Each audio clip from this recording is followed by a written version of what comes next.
Good afternoon. Right, I've been told to wait. Sorry, guys. You don't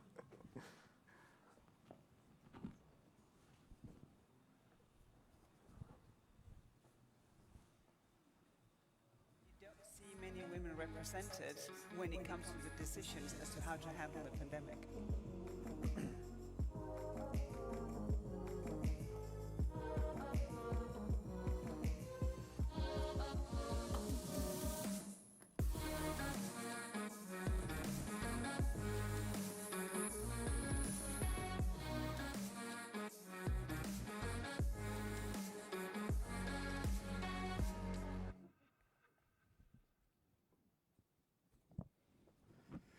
Good afternoon for real this time. My name is Vincent Manencourt. I'm a reporter in the cybersecurity team at Politico. And what you're watching is the live extension of Politico's unbiased journalism, Politico Live. Thank you for being with us in person and online.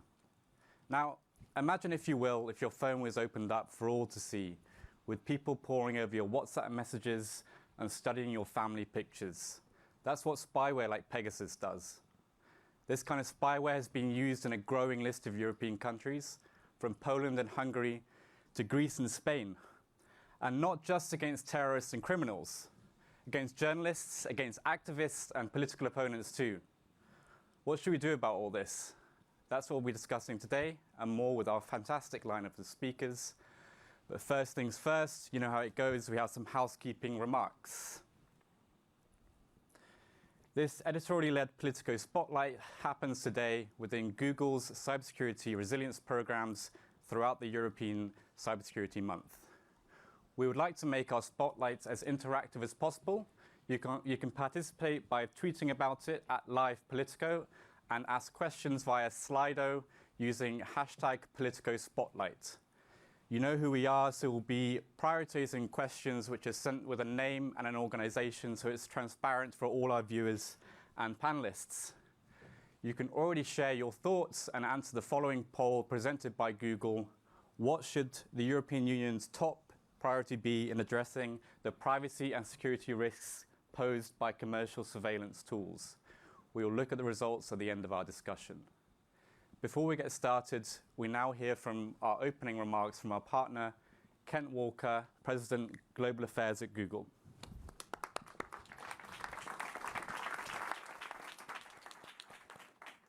Thank you, Vincent, and thanks to all of you for being here today.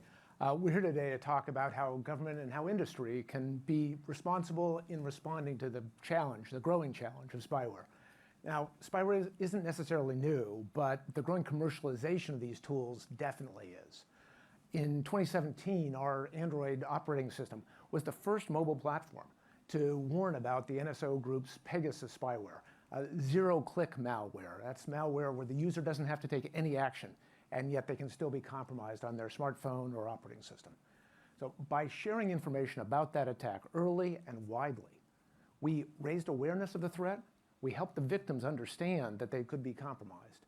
And we hope we promoted a greater focus on mitigations and next steps people could take. So since that time, in the last 5 years, our threat analysis group, we call TAG, has continued to report on Pegasus, but also on other commercial spyware vendors. It's a murky industry, and we need to shine as much light on it as we can. So today, we are finding that governments are actually driving the demand for a lot of these cyber weapons. In fact, TAG is actively tracking more than 30 different commercial spyware vendors who are selling exploits or surveillance capabilities to state-sponsored actors. That should concern everybody for at least 2 reasons. First, because it's a fundamental threat to the public square and to democratic and European values. As Vincent mentioned, it's often targeted against journalists, against government officials, against human rights workers. But second, because spyware companies themselves are now competitively stockpiling these vulnerabilities. And when they get hacked, and they do get hacked, it's happened before and it'll happen again, everybody is at risk. So if we leave this unchecked, this cyber proliferation isn't going to just make us all unsafe. It actually threatens the trust that's essential to ordered liberty in society. That's why we're working collaboratively with civil society groups like the University of Toronto Citizen Lab, or industry peers like our friends at Apple to counter these threats. We're taking actions like sharing thousands of warnings a month to users about attempts to infiltrate their accounts or their phones. And beyond Google, we're heartened to see some real momentum to address these issues head on. So this event today with representatives from groups like Access Now or the Lookout team is a great example. And it's encouraging to see efforts by governments increasingly take this question seriously. The European Commission has been in the lead here. Vice President Jourova, excuse me for the inadvertent promotion, is here today. You'll be hearing from her in a little bit. And she and her fellow commissioners have really been the lead in recognizing the importance of cybersecurity for Europe's digital transformation by 2030. So to support this work, we recently published a set of recommendations in a white paper about a month ago. That set of recommendations included a variety of different topics. Fundamentally, we needed to come together. We need to come together to share cyber intelligence, to expand access to security training, and have more people knowledgeable about security issues, prioritize strong encryption, do security risk, security impact assessments of new legislation and new regulation, and maybe most importantly for today, protect high-risk groups like journalists or human rights activists from cyber attack. We need to do this and make it easy for people, make it security by default, because if security isn't simple, we know it won't be used. That's why we try and build free tools that protect high-risk people and organizations. And it's why we always say that for security to be effective, you need more than security products. You need secure products. Security has to be built in, not just bolted on after the fact. So countering cyber threats like spyware isn't going to come from locking down more systems or pursuing the security through obscurity. That's kind of a dated model. Though it may sound like a paradox, we think the best modern security actually comes through embracing openness. It means open standards, that's open source tools, and that's open and modern and interoperable networks that allow us to share the best cyber defenses. That's not just plugging security holes, as our title today suggests. That's in addressing and trying to eliminate entire classes of threats. I sadly speak from experience, as Google services are attacked every day. And yet we believe we keep more people safe than anyone else in the world. We do that by looking at security through a collective lens. We leverage open frameworks, and we rely heavily on secure open source software. So that in 2009, when we were the victim of a major cybersecurity attack, codenamed Operation Aurora, we learned that transparency coupled with security by design, we talk about privacy by design, we need to start talking about security by design, was the best way to work together to protect the entire digital ecosystem. We see our job today as twofold. Job one is to drive state-of-the-art responses to threats. But job two, equally important and consistent with the notion of openness, is to share intelligence about the threats that we all are facing. So whether you're representing a government or a company or an NGO, I'd ask that we all do this together, that we adopt an approach that's built on open security principles, like security by default, zero trust architecture, transparency, and principled partnerships where we can work together on these challenges. That's how we build resiliency over time, and that's how we mount a stronger response to the threats we're seeing. Again, let's all share what we're seeing, because cybersecurity is most fundamentally a team sport, where we're only as strong as our weakest link. So working together, we think we can spur innovations in technology and in policy that raise the bar for everybody. So that's what today's panel is all about. And you would be hard-pressed, I think, to find a better qualified group of experts to shed light on this incredibly important issue. So with that, thank you, and back over to Vincent to introduce the panel.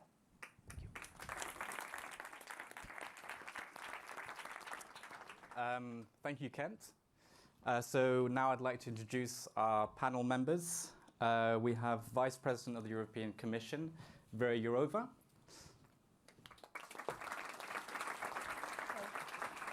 We have Justin Albrecht from Lookout. Natalia Krapiva from Access Now. and Jeroen Lennars, the head of the PEGA committee in the European Parliament. Thanks very much for coming today, guys, and thanks to the audience for being here. I wanted to start the discussion today by framing a few definitions, and I think Justin, you would be well placed to be able to tell us, what are we talking about when we talk about spyware? What does this stuff actually do? So spyware is essentially software that robs sensitive data from devices and sends it to a third party. Now, in the case of mobile spyware, the problem is that on your phone, which is really like a computer that you carry in your pocket at this point, you have a number of a large amount of sensitive data that you can't get from other devices if you think about it. So for example, you can get your physical connections, your networks, your contacts, all of those people that kind of give a sense of who your network is, as well as your location, your secure communications, your text messages, your photos, your keyboard, the dictionary that you use in your device to add words to. The idea is that this spyware is essentially developing a pattern of life. So it's trying to determine what do you do on a daily basis, where do you go, who do you talk to?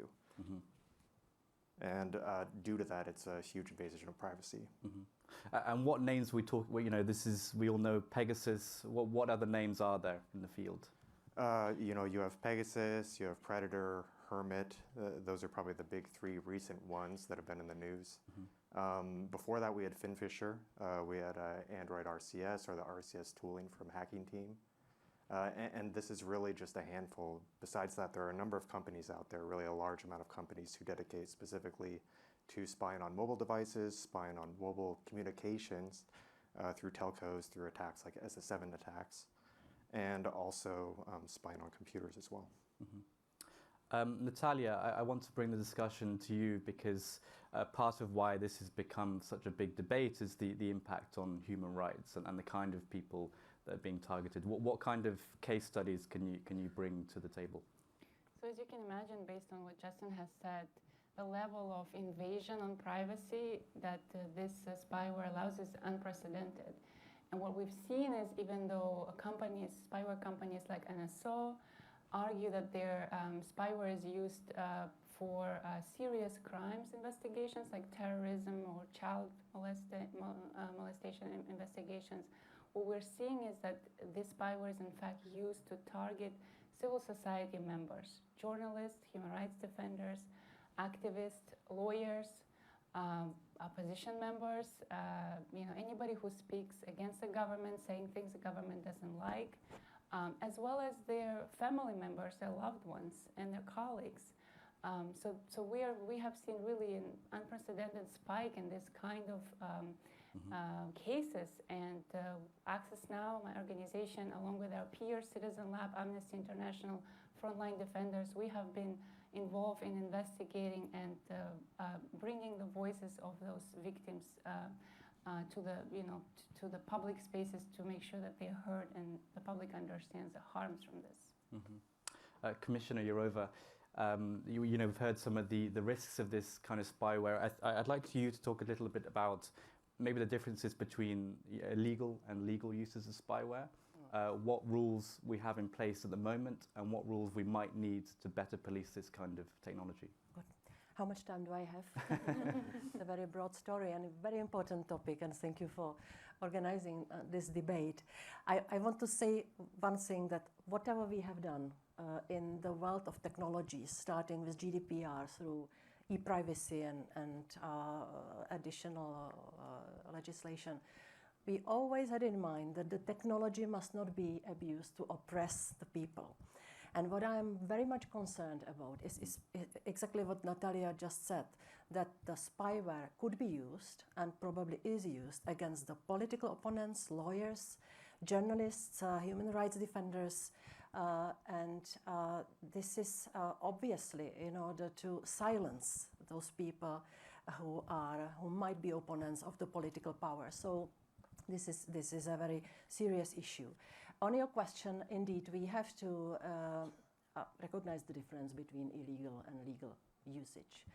Illegal, private, non-state actors must not use the technologies to spy other people. And this is already prohibited by the e-privacy legislation.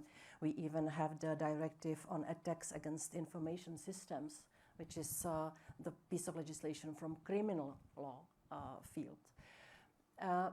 Here, I think that the legislation speaks very clear language and there must be proper enforcement, but it has to be balanced by the ability of those who are spied to recognize that they have been spied, and they must have in the national legislation the right to complain and to access the court to discover what happened and to penalize the perpetrators. So here we are in a broader field of different institutions which have to be in place to protect and defend those who are victims of such illegal spying. Then we have legal wiretapping, and here I speak about state actors for the national security reason. And I have to say that it sounds simple because here we are in the national security field. This is the domain of the member states. But we as the Commission always say we also have something to say to it. And the European Court of Justice already gave the ruling that there cannot be mere reference to the national security threat. There must be very precise justification and blessing from the relevant authority in the member state. So there must be two things in every member state. There must be the law which gives the state the obligation to oversight and control the security agencies, whether they are not abusing this possibility of legal wiretapping. And as I said, there must be also in the national law the ways how to protect against that from the side of the individuals. I had a very interesting debate about it in Greece recently. I spoke to the Prime Minister and some relevant ministers, and I asked why they changed the law, which in fact withdrew the possibility of people to get the information that they have been wiretapped for a national security reason. And I received the promise that it will be renewed, and I think that we should see a similar arrangement is in many other states. So we have legislation, we have this national security purpose has been also covered by the Law Enforcement Directive on Data Protection, and which enables the states to use the technologies for the national security purposes, but with the safeguards. And we have to insist on that. Whether it's sufficient or not, always when we see the legislation which is enforced, but which is not properly enforced, I have to say we are not properly equipped. We have to do more.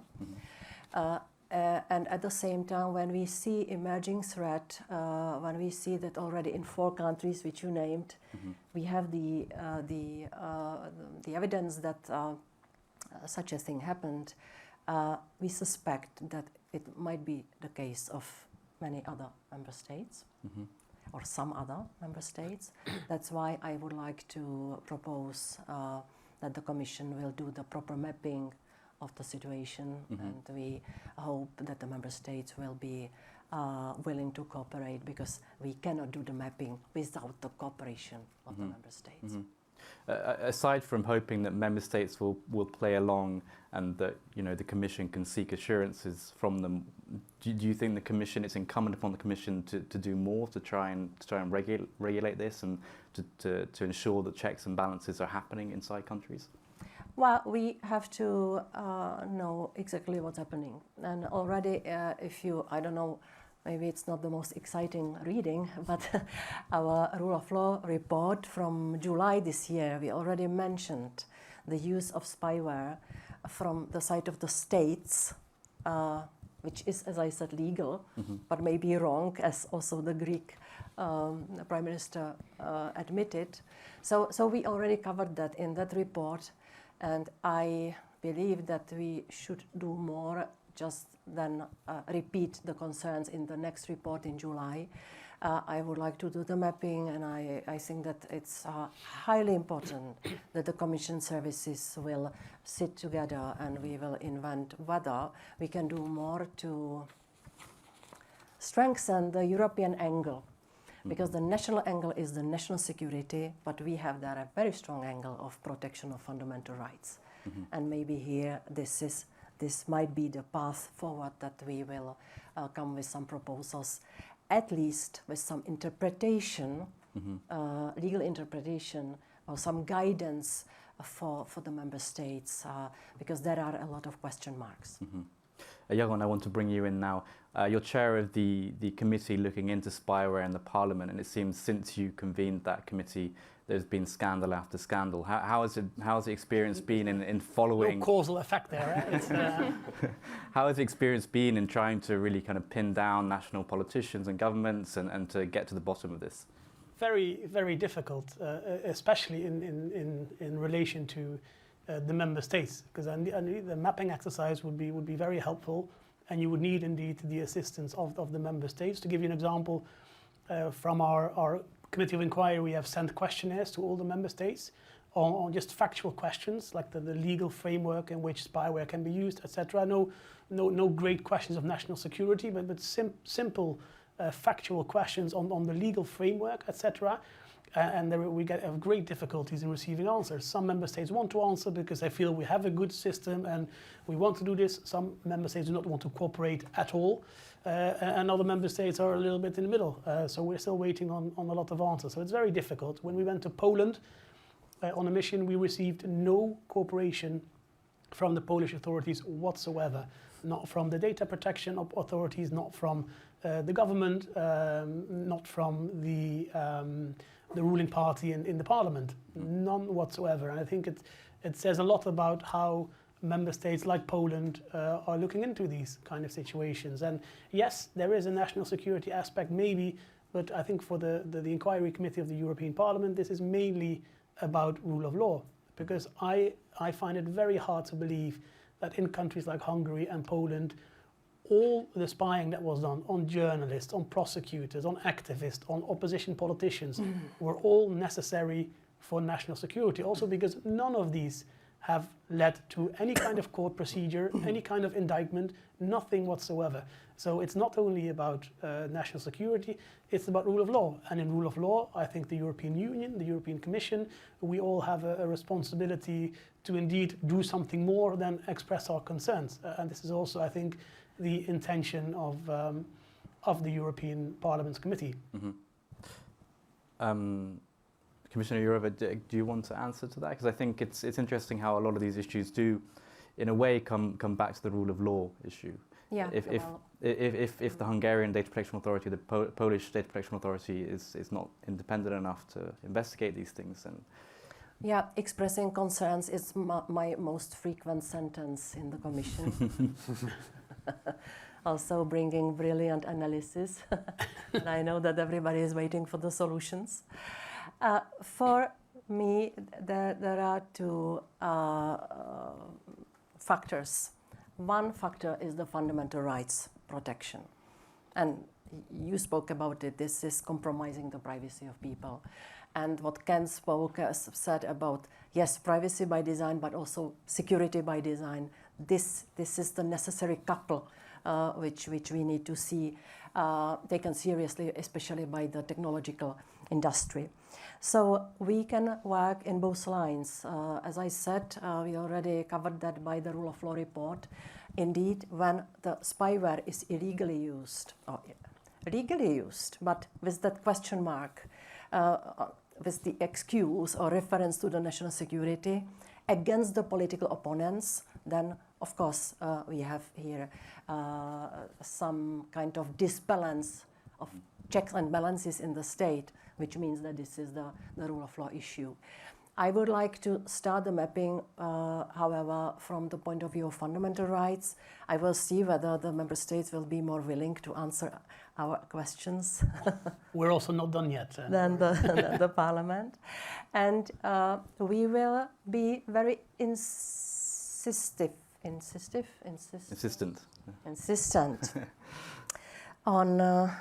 Recently, I came back to Russian language because I want to understand the lies which are produced in Kremlin, so it's mixing up with my English.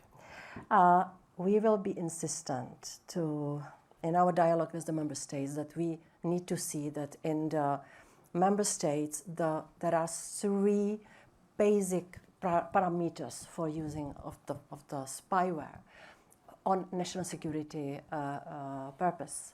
And this is legality. So I said it before, there must be in place laws which give some limit to the use of it from the side of the security agencies. So legality, necessity, and proportionality. So in other words, not every criminal proceeding should be accompanied by wiretapping, especially of wiretapping of journalists, political opponents, or lawyers. And I have to say, I feel strongly this fundamental rights angle because, you know, I was born in 1964, a long time ago. And as a young person who was not very friendly with the regime, I was spied myself. But it was this old-fashioned style human touch. I was spied by somebody living on my floor. And I remember the regime kept telling us, yes, you are spied, maybe, but if you behave, you don't have anything to hide. You would be surprised how strongly this mentality is still in our society. So maybe we will not discuss much about empowerment of the citizens, but we should do more also in that front to inform them about the threats and inform them about the possibilities to defend themselves. Natalia, are you reassured by what you're hearing from the politicians? Or do you think we should go further, ban it completely? Well, this is very positive to have these discussions and have these strong recommendations. But of course, we want policymakers to do more. We are proposing a moratorium because we think the industry is out of hand. There is a sort of a Wild West that is happening right now. This spyware is being acquired with no limits, no oversight, no transparency.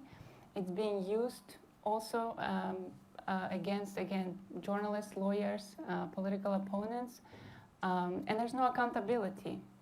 There's several hearings, including the PEGA committee, inquiries, there's lawsuits, but we haven't seen already since 2016, we know about Pegasus being used to target human rights defenders, and we haven't seen any accountability, any meaningful accountability at least. And so we think it's important to take a pause and say, okay, let's stop acquiring and using this harmful surveillance, and let's see the measures that we need to put in place in order to, if it could be used legally, then we would have things in place to make sure that there's control, that there's regulation.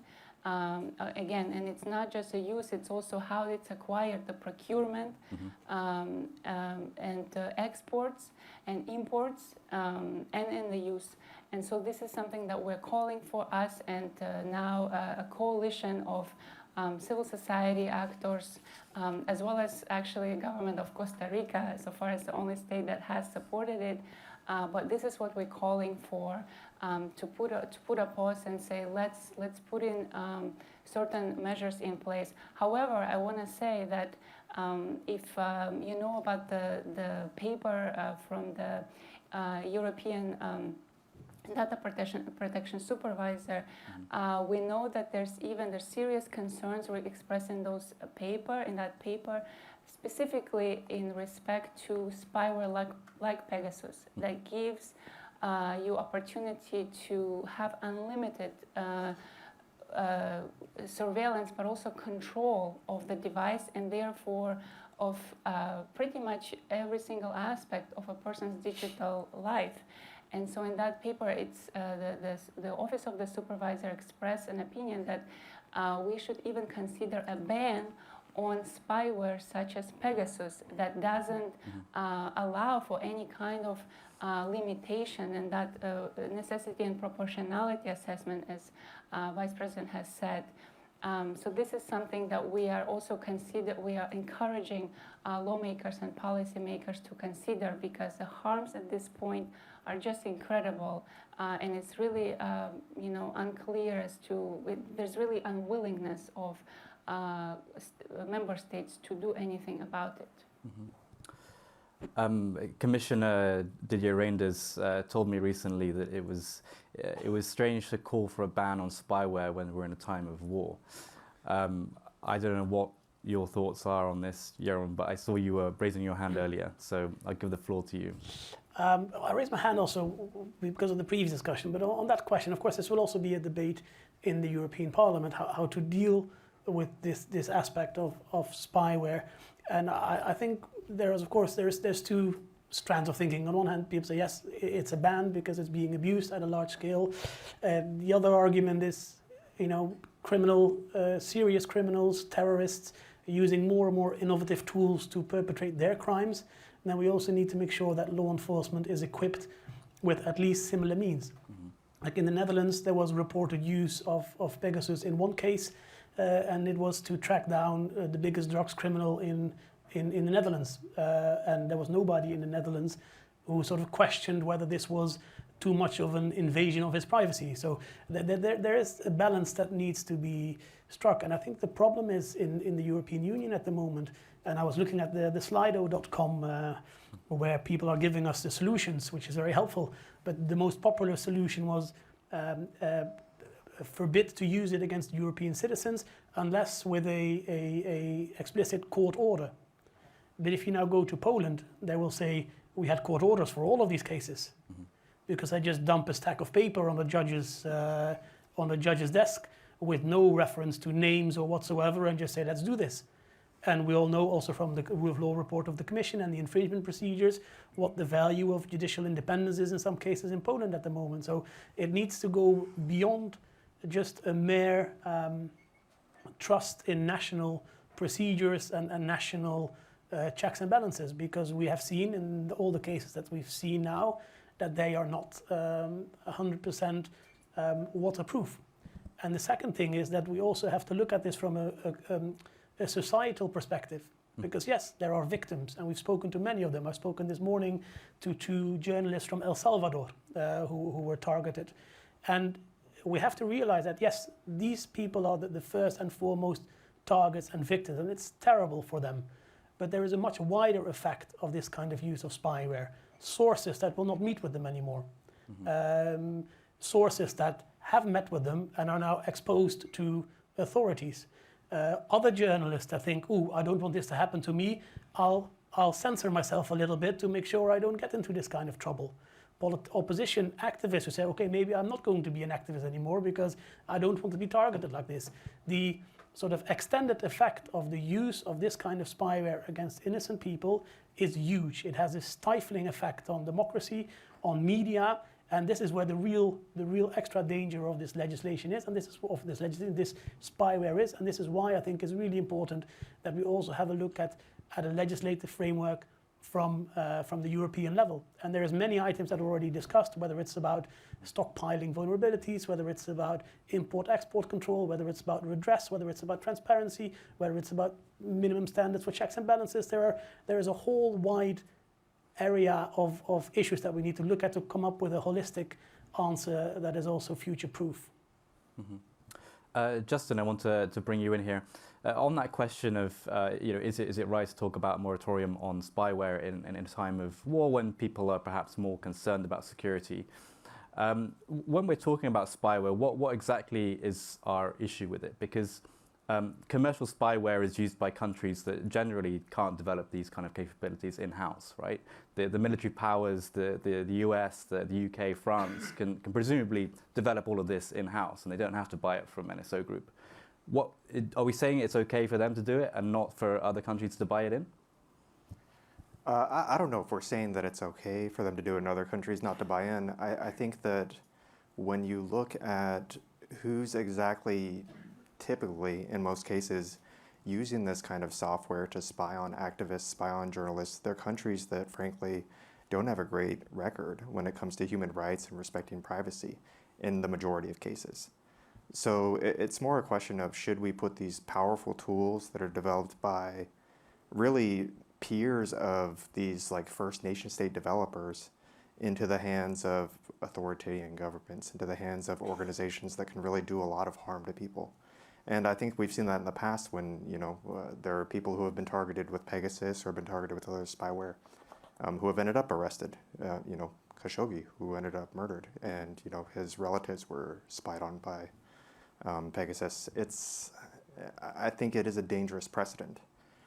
And frankly, when it comes to tooling like NSO, Google's own tag team and Project Zero team mentioned in one of the recent exploits that it's at the level, like some of the essentially most technologically advanced exploits that they've seen. So now we're talking about really tooling that belongs in like those top tier nation states' cybersecurity proficiencies. So I think it is a dangerous precedent. So we want to try and keep these tools out of as many hands as possible. I would say you want to keep it out of as many hands as possible. And I mean, there's good precedent for that as well. Like when we look back at WannaCry, for example, these are, the thing that happens is that these things proliferate. Eventually they do get hacked, like you mentioned earlier. And this happened with FinFisher. It happened with hacking teams tooling, where now essentially that tooling, the source code was leaked. That's now in the hands of multiple groups where they can use it, at their leisure. What happens if Pegasus gets leaked and the source code, and you have zero-click, essentially capabilities to use against anyone in the world? I think it would be a dangerous precedent. I want to bring the other panelists in on this question, and I direct this to no one in particular. But with the question of, are we just saying that we don't want to provide a level playing field in terms of access to spyware? Are we saying that if you're a military-grade country, then you're allowed to have these powers, but if you aren't, then you shouldn't have access. So your access to these kind of tools should be limited. But I think it's a difficult question. I think there is a danger, though. Also, if you look at outside the European Union alone, what we know that 14 member states have purchased Pegasus from NSO Group. 2 member states have abused it to such an extent that even NSO Group thought it was not acceptable, so they suspended the license, which is already something to think about from a European Union perspective. But what these 14 member states do, anyway, by purchasing from a private company in a third country, you give these companies also a business model that allows them to sell to a whole range of other states in the world, where we certainly don't want that kind of spyware to end up. So I think, is it ideal that European Union member states purchase this kind of technology from private companies in third countries? No, I don't think so. How to solve that? We need to look at import-export regulations, and we need to look at then developing capabilities at home if we really want to use this sort of spyware for targeting terrorism and serious crime. Any thoughts? I want to react on several things. Of course, I cannot resist on the quote of my dear colleague, Reinders. When we are in the war, we need to be better equipped, also having the technologies, modern technologies to defend ourselves. Well, we are not in this war since that horrible morning in February this year. This hybrid threat and hybrid war has been already up and running, I don't know, since the annexation of Crimea. And this is interesting to watch this horrible war, that this is the first digital war in the history. And there are a lot of unprecedented new things. And we have to be able to react. And we have to be able to react also by means of using technology. So this is also a matter of our efficient defense. To balance the rules for national security and protection of privacy, it's always, again and again, a very cruel battle also in the Commission. Not cruel battle, we are cooperating well, but I remember it's not only now the effect of the war. I remember after the terrorist attacks in 2016, in combination with a huge migration wave, the strong calls from the member states to give more space for national security and, generally speaking, security matters, because there was also the public demand for that. Mm-hmm. And we have to be able to balance that, because if you will maybe hear it, or maybe you heard it from me in the past, I will be annoying again with that example of pendula, that if you have absolute individual rights, like absolute right for privacy, you are in total anarchy. Mm-hmm. But when you have absolute security, you are in a totalitarian state. And we always have to be very careful to place our solutions somewhere in the middle. Recently, it was a very big debate about whether we should do more against child pornography and even compromise the privacy of end-to-end communication. Yeah, so this is always present. Where do you stand on that? I stood on the side of security of children. Maybe it was not so it was maybe surprising for some, but I believe that the children need to be protected better. Mm-hmm. Even if that means undermining encryption? With some safeguards, yes. And I think that we created a balanced solution. But to complete also what you asked me before about the legislative responses, mm-hmm. I forgot to say that this year in September we adopted the Cyber Resilience Act, mm-hmm. which obliges the producers to do what Ken said about privacy, about security by design, to produce the products which will be safe for the users and which will not enable the illegal spying. The second thing, Media Freedom Act, I put into the law the almost absolute prohibition of spying of journalists. And the reasons why they might be the subjects or objects of wiretapping must be very strongly justified. Mm-hmm. So we increase the protection, at least of the journalists. Last thing, and this is still not existent legislation, we are working now on what Ursula von der Leyen announced recently on the Defense of Democracy package.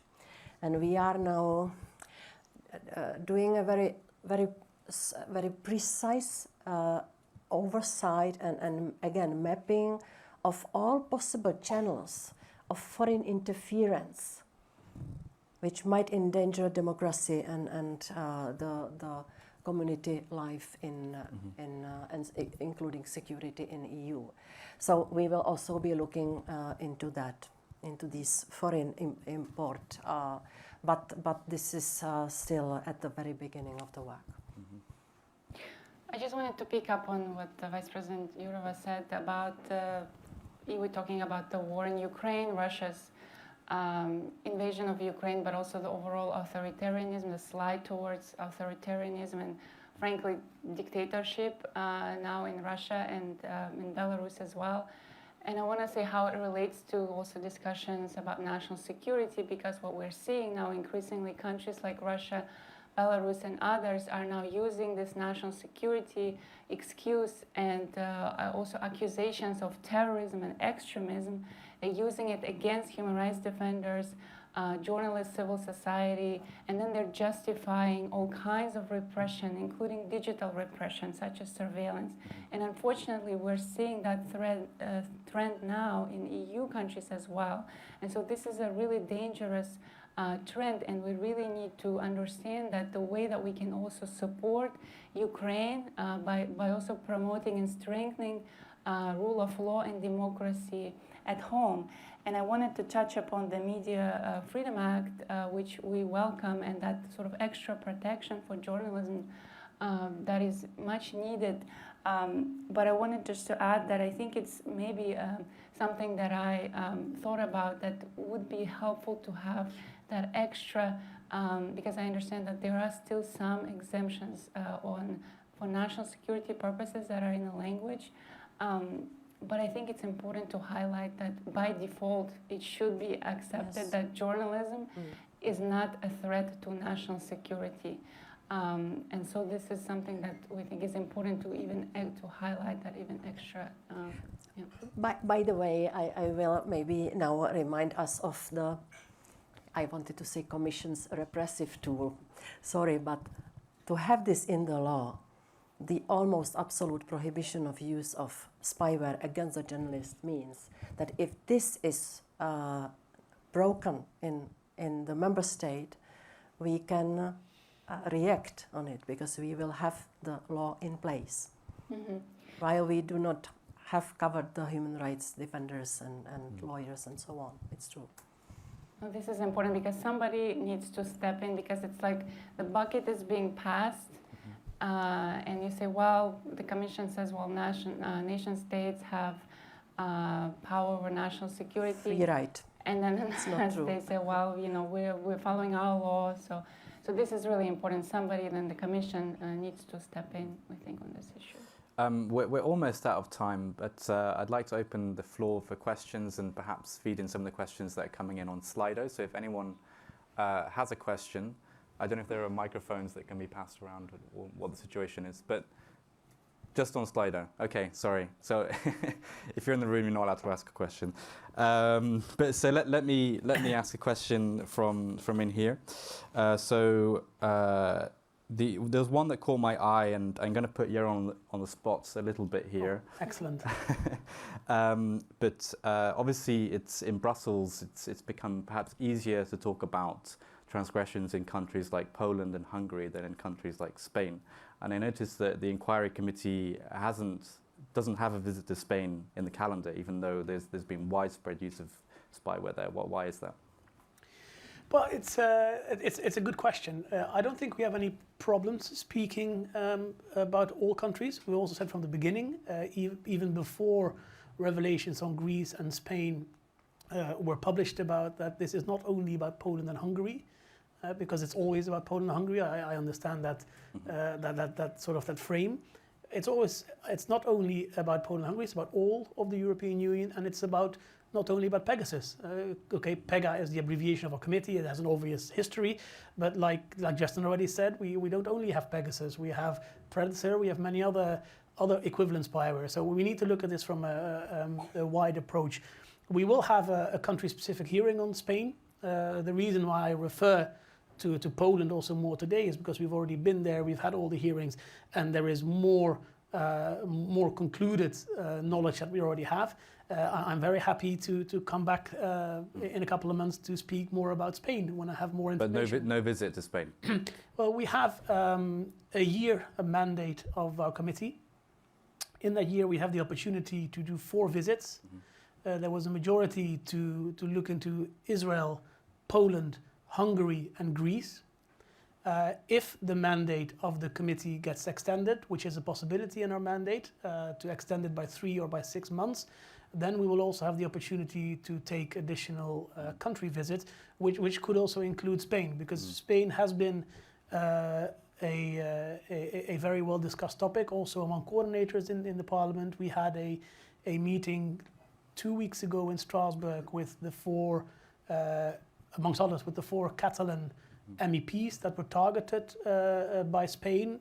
If you followed it, I'm not sure, it was already a very tense debate, which also disappointed me in a way, because I expect a European Parliament committee of inquiry to look at the European perspective. We are not Spanish or Dutch or Hungarian members of the European Parliament. We are members of the European Parliament, and we cannot enter constantly into very tense national debates. We need to look at it from the European level and also be somewhat objective and neutral in that regard. So I think Spain will still receive a lot of attention in our committee, but the question is fair.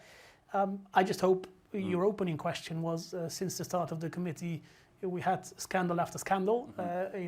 We have still 6 months to go. I don't know what kind of information we will still receive. Yeah, obviously, the reason I'm putting you on the spot is because there has been tension within the Parliament on a trip to Spain because of divergence in views between the Catalans and the Yes, Spanish. well, I think that those tensions were very visible during our meeting 2 weeks ago for everybody who had the pleasure to listen in on that. And just while I have you, any timeline you can give us on the PIGA committee, the report coming out, any sneak peek? So the first draft report by our rapporteur Sophie Innetveld will normally be ready in November. And of course, this is a work in progress because there are many hearings to do, many visits to do, many experts to hear still. So, but the first draft report will be normally ready in. Do we have a date? A specific date? I think it's the 7th of November, but I'm happy to get back to you on that. And I think that's important. One last thing before you take the floor away from me indefinitely. One of the things that we also do, because of course there's a role for the Commission, there's a role for national member states. From the Committee of Inquiry, we also very much highlighted that also Europol can play a role here. With the new mandate of Europol, for the first time, they have the power to request information from member states and also to suggest member states to do an investigation where they see a breach of European legislation. We have requested Europol to look at this. They now have sent questions to 5 member states in the framework of Pegasus. So I'm also hoping that that could give some additional pressure for member states to finally take this a little bit more seriously. I'm going to direct a question towards you, Vera, also because I see you're itching to say something. A question from Chloe Berthelemy from EDRI is, does the Commission see the e-privacy regulation as an avenue to include restrictions on the use of spyware and add human rights safeguards at an EU level? Yeah, the e-privacy regulation is hanging in the process several years, as far as I remember. So it's open still for, I think, for amendments, but I don't know exactly at which moment the process is at this moment. The question was whether I would be in favor of it. I suppose, do you see it as an avenue to put Well, some controls? I think that there should be more control of exports or imports, better to say, but also of our own production, because what we see, especially the Predator, and there are some others which you named, it's purely our European production. So I think that we should look into that, but I think that already at this moment e-privacy is fit for purpose, because as I said at the beginning, it is prohibiting to the use of spying. So if we prohibit the use, we do not necessarily have to prohibit the tools. And so this is what we already have. There's a question here. Are you worried about the situation in Greece where the National Parliamentary Committee found no violation of rules, and what is the Commission planning to do there? When I was there, it was happily one day before the end of the investigation, so I still could express my hopes that I will get some result out of it. The second best is that those who have been affected by this should have the access to the authorities, especially to the courts, to seek for redress. This is still valid. To add to that, we will be traveling to Greece next week with a delegation of the committee. So of course we'll also meet with the colleagues in the Hellenic Parliament who were in the committee, and we will ask some of these questions as well, of course. Any final thoughts from our panelists before I wrap up? Well, from the civil society point of view, we are very encouraged that these discussions are taking place, that these initiatives are being introduced, the legislation, the inquiry. We're really looking forward to the report, and we hope that it's strong, because we sort of running out of patience at this point after so many years really raising this issue, and finally it's getting some attention. But I hope that we really all understand the severity of the harms that this spyware is causing to human rights and to our daily lives. So I'm really, really hopeful that we can achieve some results. Maybe we all agree that this is emerging threat. And as such, I believe it should appear on the table of the ministers under the Home Affairs and Justice Council. This is not planned at this moment, but I believe that once we have the mapping and once we, as a Commission, will be able to define how big the problem is, it belongs to the ministers to sit together and discuss the possible solutions. Because as Kent Walker said before, this is also the matter of trust of citizens. We do not have much space to let the trust of citizens go down. We need them to trust the European, the democratic institutions. And if we see more and more cases like that, it will not help. Maybe to keep in mind what you started the session with, keep in mind the position of the victims. Try to imagine yourself, your phone, that someone reads every message you send, watch every video clip you watch, is at all times aware of your exact whereabouts. I mean, try to imagine that for a second and try to place yourself in the shoes of a journalist or an activist in a country where the powers that be are not so fond of you. I mean, that is sort of the mind frame we need to get this organized together with the Commission, together with the tech sector, together with NGOs, experts, and the member states level to really have that idea in mind and to do something about this. And one final point on that, speaking of the victims and speaking of cooperation and some of Kent's words, the bravery of the victims is what got us here, really. If you look at the amount of cooperation that went on between NGOs like Citizen Lab or private institutions as well and between the governments, it really is the victims who have come forward and put themselves at further risk to kind of expose this spyware years back and get us to the position we are today. So I think that cooperation and kind of, really highlighting the bravery that takes and the continued struggles that they have is important. That's all we have time for. I'd like to thank the panelists. I'd like to thank Google for hosting this, and I'd like to thank everyone for taking part. Thank you very much. I've been Vincent Manicourt, Politico. Thank you.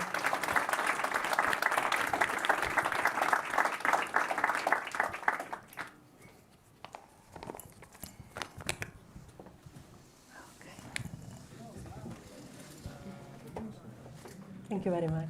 Thank you. This is an age of disruption, of profound revolutionary change.